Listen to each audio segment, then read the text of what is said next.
میرے آقا نے فرمایا، حضرت ابن عباس رضی اللہ تعالیٰ عنہ کو مروی ہے، بخاری شریف کی حدیث مبارکہ، آقا علیہ السلام نے فرمایا ذی الحج دے 10 دنوں دے اندر جڑا نیک عمل کیتا جائے نا، فرمایا انہاں 10 دنوں تو علاوہ پورے سال دے اندر کسی بھی ٹائم دے اندر نیک عمل کیتا جائے اس کی فضیلت کم ہے، اور ذی الحج دے 10 دنوں دے اندر جڑا نیک عمل کیتا جائے اس کی فضیلت زیادہ، اس کی فضیلت زیادہ۔ صحابہ کرام نے عرض کی تھی، پیارے آقا جہاد فی سبیل اللہ، اللہ کے راستے دے اندر جہاد کرنا، کیا اس کو بھی فضیلت زیادہ ہے؟ میرے آقا نے فرمایا جی، جہاد تو بھی زیادہ فضیلت والے عمل ذی الحج دے 10 دنوں دے اندر کوئی بھی نیک عمل کرنا، فرمایا نا بھی فضیلت زیادہ۔ لیکن پھر ایک تخصیص کی تھی، آپ نے فرمایا ہاں او نیک عمل جڑا جہاد فی سبیل اللہ، اللہ کے راستے دے اندر ایک بندہ مومن چلا گیا اور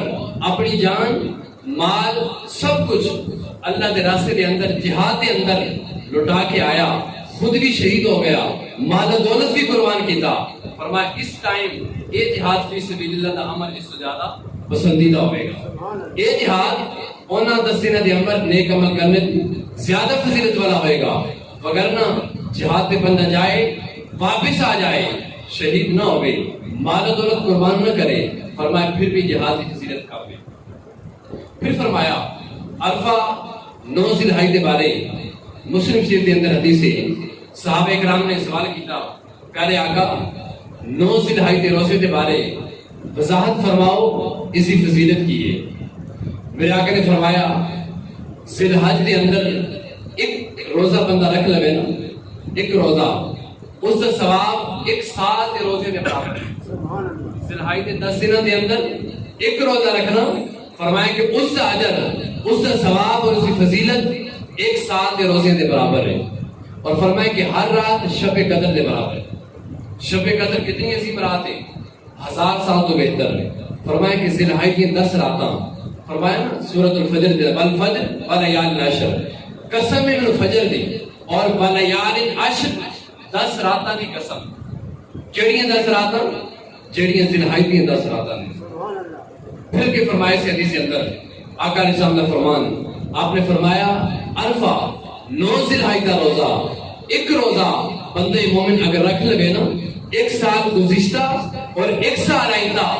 1 سال گزریا آیا اور ایک آن والا سال، فرمایا 2 سالہ دا کفارہ 9 ذی الحج دا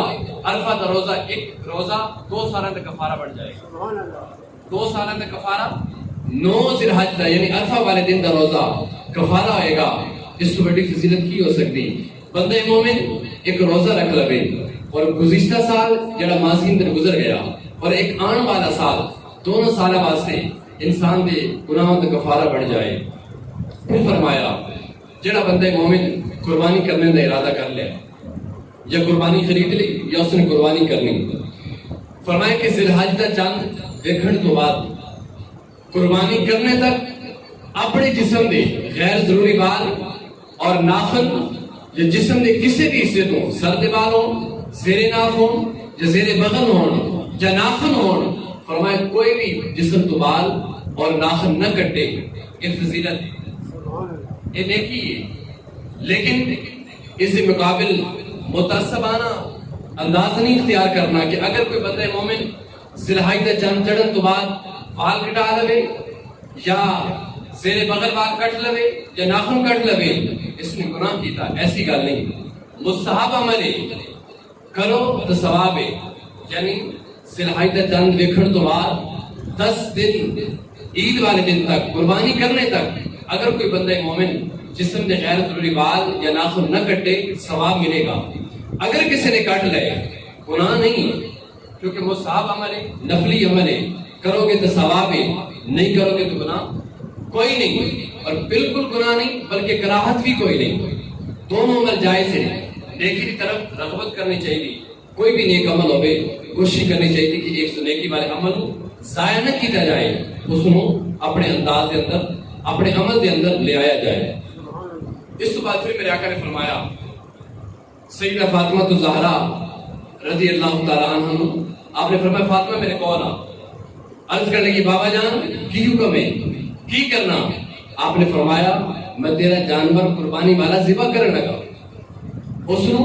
ذبح کرنے لگا اور تو اس سے کول کھڑی ہو جا، اور فرمایا کہ جس ٹائم ہی قربانی دا جانور ذبح کیتا جائے تو اپنے جانور دے کول کھڑی ہویا کر، اور جانور قربانی والا ذبح جس ٹائم ہو رہا ہوندا نا اس سے خون دا قطرہ زمین دے اوتے بعد جاندا، فرمایا کہ اللہ دے ہاں پہلے قبول ہو جاندا، زمین تے لٹا کے جانور نو ذبح کیتا جا رہا، فرمایا کہ ہارے زمین دے اوتے اس دا خون نہیں پہنچیا بلکہ اللہ دی بارگاہ دے اندر پہلے قبول ہو گیا۔ اور نے بھی فرمایا زمین تے خون بعد وچ گرے گا، اللہ رب العزت اس بندے مومن دے گناہ پہلے معاف کر دے گا۔